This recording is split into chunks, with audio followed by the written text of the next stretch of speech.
Bom dia, boa tarde, boa noite. Esta é mais uma edição de Pedro e Cora, aquele seu programa sobre polarização. Sobre o que mais poderíamos falar. Pedro e Cora, como vocês sabem, toda terça-feira, toda quinta-feira, aqui no YouTube do Meio, ou então também aqui na sua plataforma favorita de podcast. Eu sou Pedro Dória. Ao meu lado está minha queridíssima amiga Cora Rona. De que a gente fala hoje, Cora? De como o algoritmo nos carrega para um lado ou para o outro. Pois é, teve um cara que estudou para entender aquilo que a gente sabe que acontece, mas a gente não entende como. Esse cara descobriu, vem com a gente.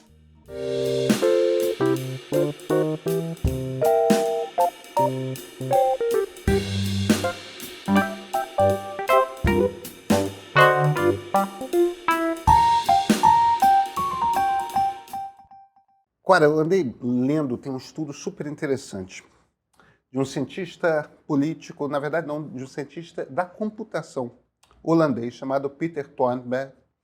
E esse Peter Thornberg, ele fez um estudo sobre a relação entre preferência política e redes sociais. A gente já conversou muito, né, sobre o Twitter, cancelamentos, o Facebook, o problema do YouTube, redes sociais polarizam, tudo mais.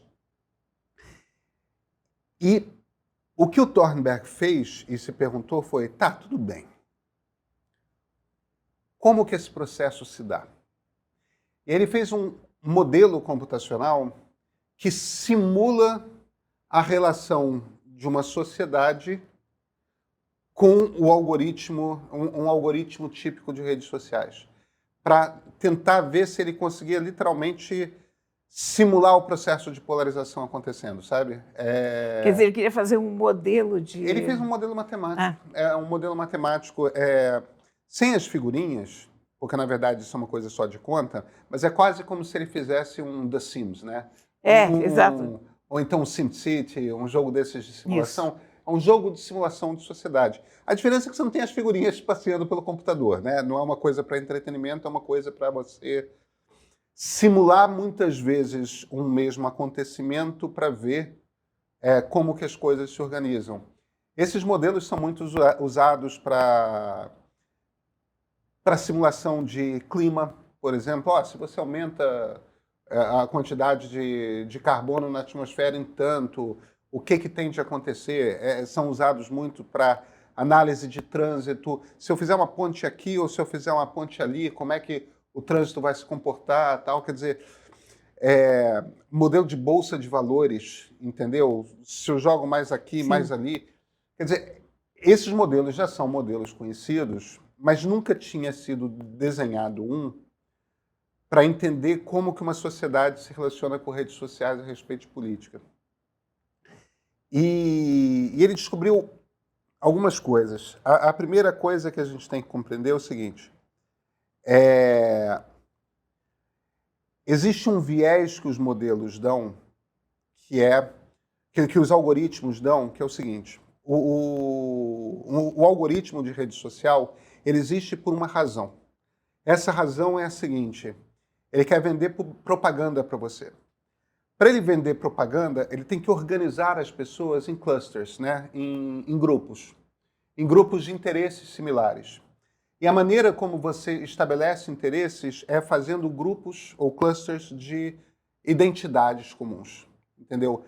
Pessoas que têm um determinado tipo de comportamento, um determinado tipo de interesse vão sendo agrupadas pelo algoritmo da rede, porque são essas pessoas que, se essas pessoas se interessam por X, por Y, por Z, sei lá, por futebol, por culinária e pelo partido político tal, essas pessoas tendem a gostar de comprar tal tipo de produto.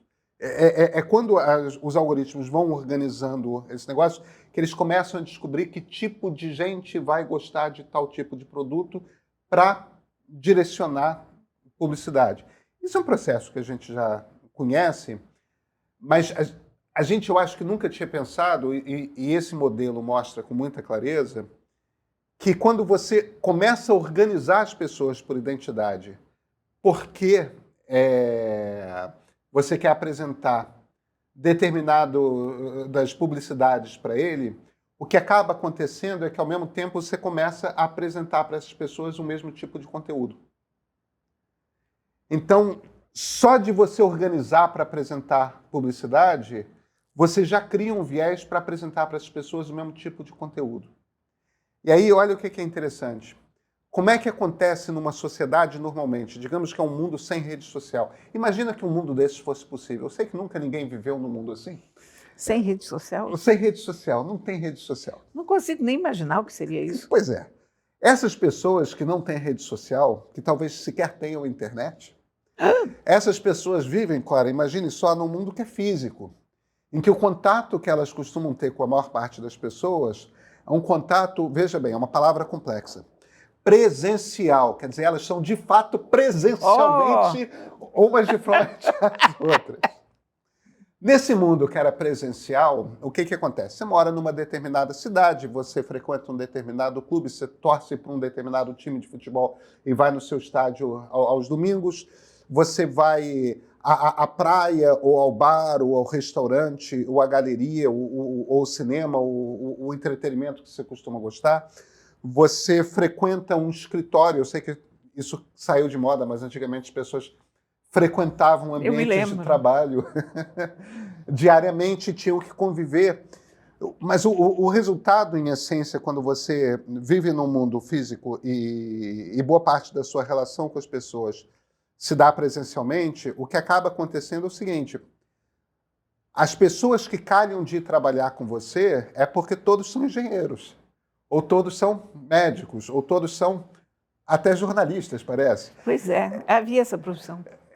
Houve um dia. Mas não necessariamente são pessoas que gostam do mesmo time de futebol que você, ou que votam no mesmo partido político que você, ou que são pessoas que têm em comum com você o fato, se você está frequentando uma igreja com essas pessoas, o que vocês têm em comum é que vocês compartilham uma mesma religião. Se vocês estão frequentando o mesmo escritório que vocês, é porque o que você tem em comum é que vocês compartilham da mesma profissão. Mas todas as outras coisas que são do seu interesse, a sua religião ou falta de religião, o seu clube de futebol, o seu partido político, não necessariamente está ali no jogo daquela relação. Então, o que acontece é que a gente está sempre tentando evitar conflito. E esse é um dos impulsionadores do comportamento humano. A gente, em geral, não está tentando comprar briga com ninguém. Então, quando você está num ambiente que tem aquilo que é um elo que o junta, mas de resto as outras coisas separam, você diminui a possibilidade de conflito, porque você não está tentando brigar com as pessoas, você não está se irritando porque as pessoas pensam de uma forma diferente o tempo todo. Você já é interessante, quer dizer, as pessoas tendem a ir moderando os seus discursos. Todo mundo está tentando ali não ofender demais as pessoas, você fala o que você pensa e tal. Agora, quando você está num ambiente que o próprio ambiente está criando clusters de o que essas pessoas têm em comum, o que acontece? Aquele ambiente vai jogando você para um lugar em que você tem a maior quantidade possível de identidades em comum. Então você começa a estar num ambiente no qual as pessoas votam nos mesmos políticos que você, as pessoas torcem pelo mesmo time de futebol que você, tudo mais, porque aquele ambiente é organizado para juntar pessoas com interesse comum, para mostrar os mesmos produtos através de publicidade para essas pessoas. Então, o processo pelo qual o algoritmo organizado para distribuir publicidade é o algoritmo que junta todo mundo num mesmo partido, num só lugar. E aí, Cora, o pulo do gato.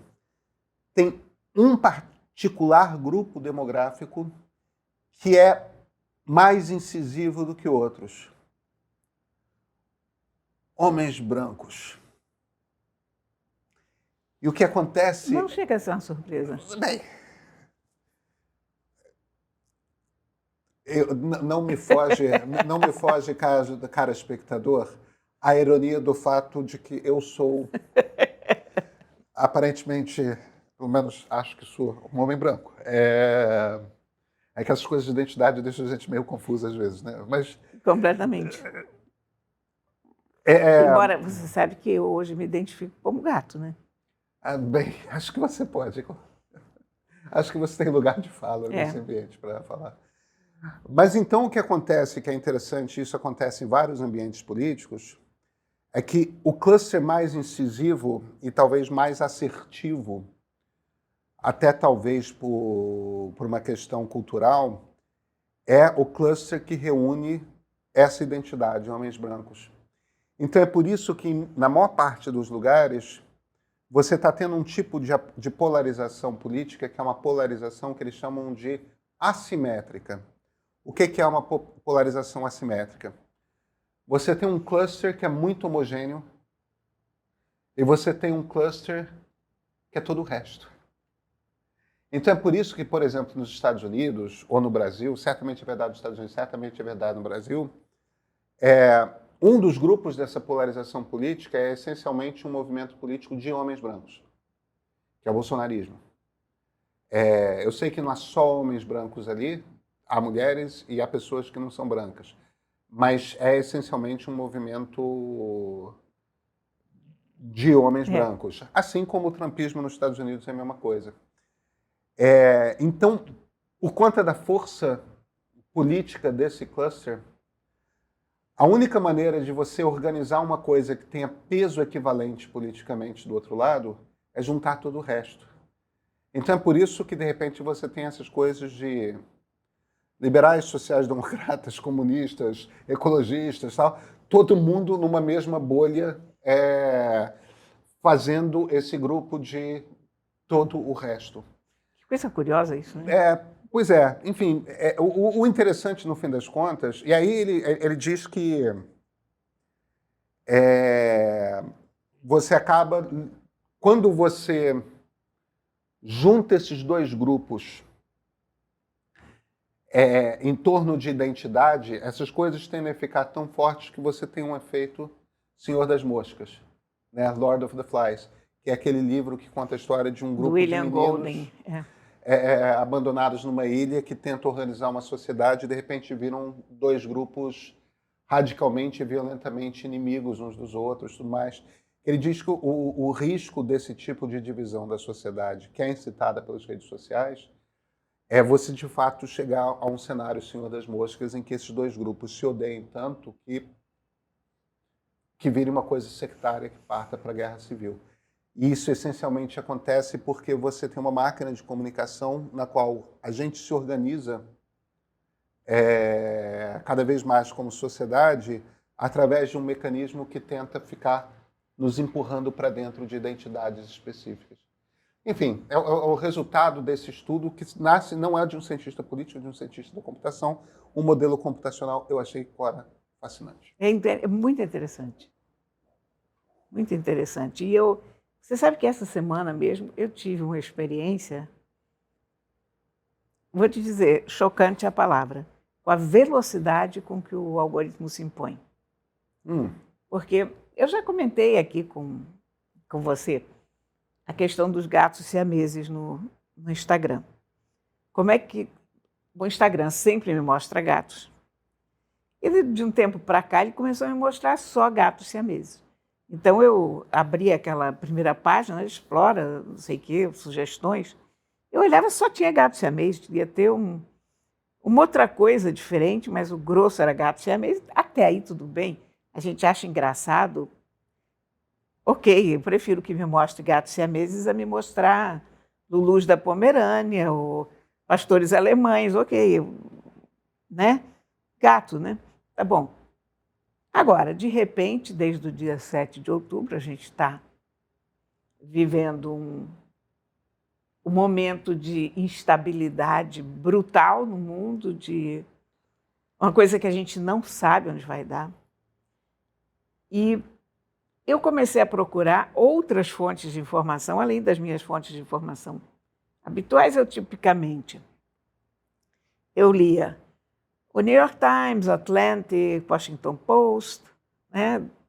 eventualmente Le Monde, os jornais e revistas aqui no Brasil. E, de repente, eu comecei a procurar a imprensa judaica também. Comecei a ler o Haaretz, comecei a ler o Jerusalem Post.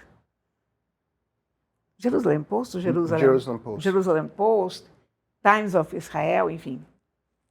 Comecei a procurar a imprensa judaica de língua inglesa para ver o que havia de reportagem do lado de lá. Comecei a receber muita informação, ampliei o número de pessoas dedicadas à causa israelense ou ao estudo do Oriente Médio, do modo mais amplo, enfim. E agora, quando eu entro no Instagram, ele só me mostra isso. E só me mostra as coisas de um viés israelense. É impressionante. Eu quero ter informação de todos os lados. Fora do Instagram, eu consigo, porque eu vou buscar outras informações. Agora, o Instagram cada vez mais vai me isolando nesse ponto de vista. Então, eu tenho que, voluntariamente, começar a procurar informações sobre a Palestina, do ponto de vista palestino. Isso porque eu estou consciente de que há uma bolha se formando e porque a profissão da gente é essa, é mexer com redes sociais e buscar sair da bolha que é criada. Mas eu tinha a impressão que essa bolha demorava mais a ser criada, sabe? Que era uma coisa que acontecia ao longo dos meses, dos anos. E eu tive a demonstração cabal agora, que é uma coisa de dias, sabe? Uhum. Então, você imagina uma pessoa que não está atenta a isso, uma pessoa que por acaso vê uma coisa ou outra, essa pessoa vai ficar inteiramente bitolada se ela ficar só no que ela lê no Instagram. E a gente sabe que muita gente fica só no que lê no Instagram ou só no que lê no Facebook. Né? É muito chocante a velocidade com que isso acontece e a falta de qualquer mínima janela para o outro lado. É uma máquina de polarização. Mesmo. É uma máquina de polarização, mas em tempo recorde. É assustador. É muito rápido.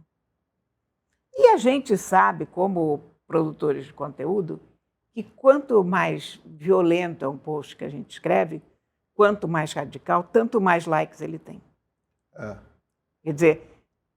Ele vai atrair muito hater, mas ao mesmo tempo ele vai muito longe. Ele vai muito longe. Você adquire milhares de seguidores em muito pouco tempo. Você ser atuado pelo ódio é muito recompensador na rede social. É muito. Você se manter equidistante te condena a um não crescimento. Porque você vai ter os likes do teu pessoal, dali dos teus seguidores habituais, mas você não vai conseguir sair disso, porque nada que seja mais ou menos ponderado nesse momento repercute. Ele não sai da bolha, ele não sai ali daquele pequeno alcance que ele tem. Então, olha, é impressionante. Todas as coisas que eu faço que são um pouco mais incisivas, elas vão incrivelmente mais longe. E aí você tem que, inclusive, se policiar muito, porque nós somos seres humanos, todos nós. A gente gosta de ver o que a gente escreveu repercutindo. A gente busca os likes também, porque é isso que faz a rede da gente crescer. Como comunicadores, a gente precisa de uma rede maior. A gente tem que ter um extraordinário autocontrole para não se deixar levar por essa baixaria, porque não tem outra palavra, né? Quer dizer, faça um post radicalmente antissemita ou faça um post radicalmente islamofóbico e você vai ganhar 5, 10 mil seguidores em 2 dias, pronto. Eu sei que é um assunto sobre o qual a gente volta e meia fala com o pessoal aqui, mas é bom ligar o alerta, né? É bom sempre continuar essa conversa. E eu recomendo muito a quem usa o Instagram e, sobretudo, a quem se informa muito por Instagram e por Facebook, que não leia só o que ele te empurra. O que ele te empurra. Faça buscas. Pode fazer busca por hashtag, pode fazer busca por sites que são recomendados aqui ou ali, mas não fique dentro da bolha, porque mesmo que seja desconfortável o outro lado, mesmo que seja doloroso, é bom saber o que está acontecendo pelo mundo e como o mundo está pensando. E eu diria que não é só Instagram e Facebook, é o X, TikTok. X eu não tenho mais ido e, aliás, eu me sinto muito bem sem frequentar. E o TikTok eu não sei se o nosso público frequenta, mas... Vale para todas. Mas vale para todas, realmente vale para todas. Cora, temos livro? Isso aqui, aliás, isso é uma história muito interessante, viu? Olha aqui, Os Imortalistas, de Chloé Benjamin. Edição da HarperCollins. Muito caprichada, aliás, tá? Tá uma edição muito bem feita. Olha, gente, tem uma folha de guarda colorida, aí tem umas ilustrações.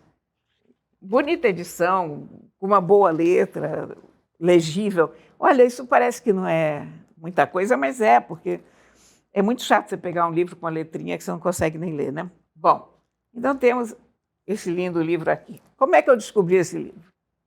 Eu entrei no Instagram no outro dia. O Instagram tem as mensagens que a gente recebeu e tem também aquelas referências, né? Notificações. Toda vez que alguém fala de você, da tua arroba, aparece ali. Então, apareceu uma moça falando Cronai. Eu olhei, era uma foto de livro, mas eu não reconheci o livro, fui lá ver. E essa moça, então, diz que ela leu esse livro por recomendação minha. Eu sou a musa dela, ela recomenda a todo mundo via minha página. E aí, quando eu recomendei o livro, ela imediatamente comprou e começou a ler e adorou, e o livro é extraordinário. Bom, só que a minha memória é uma porcaria. Eu fiquei mais engraçada, eu não me lembro desse livro. Ok, eu não me lembro de muitos livros que eu li, mas eu me lembro ainda dos livros a respeito dos quais eu escrevo, o que eu recomendo. Olha, eu não me lembrava de nada. Então, procurei nos meus arquivos do Word, procurei nos meus arquivos de rede social. Eu nunca tinha escrito nada sobre o livro, eu realmente não... Esse livro não tinha passado no meu radar. Ela me confundiu com alguém. Mas ela fez uma recomendação tão entusiasmada do livro que 2 dias depois eu já estava com o livro na mão, porque eu não ia deixar passar um livro que eu recomendei tanto, afinal de contas, né? E é um livro muito interessante. Qual é a premissa? A premissa desse livro é sensacional. Nova York, em 1969, verão, 4 crianças absolutamente entediadas dentro de casa descobrem que tem uma cigana ali na esquina que sabe a data exata da morte de cada pessoa.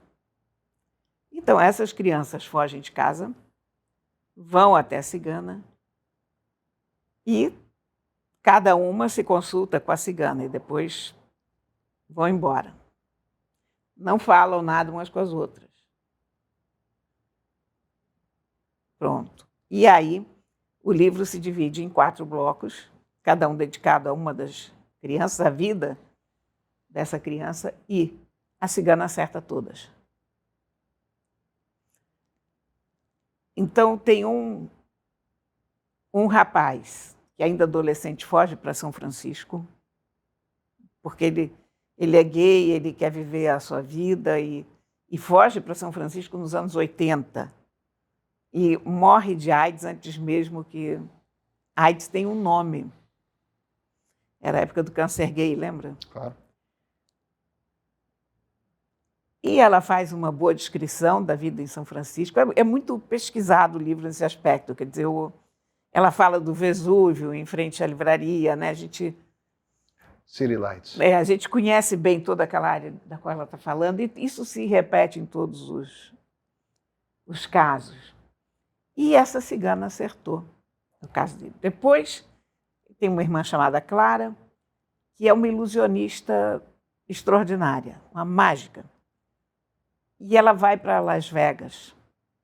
Ela se casa com outro mágico, vai para Las Vegas. E a data dela está certa também. E depois há um médico que vai trabalhar para o exército e que foi a criança que levou os irmãos na cigana. Esse cara é muito atuado pela culpa que ele tem em ter levado os irmãos para lá. E ele faz o diabo para encontrar o raio da cigana. E a verdade é que a cigana acertou a data dele também. A coisa mais interessante no livro é como ela levanta dúvidas.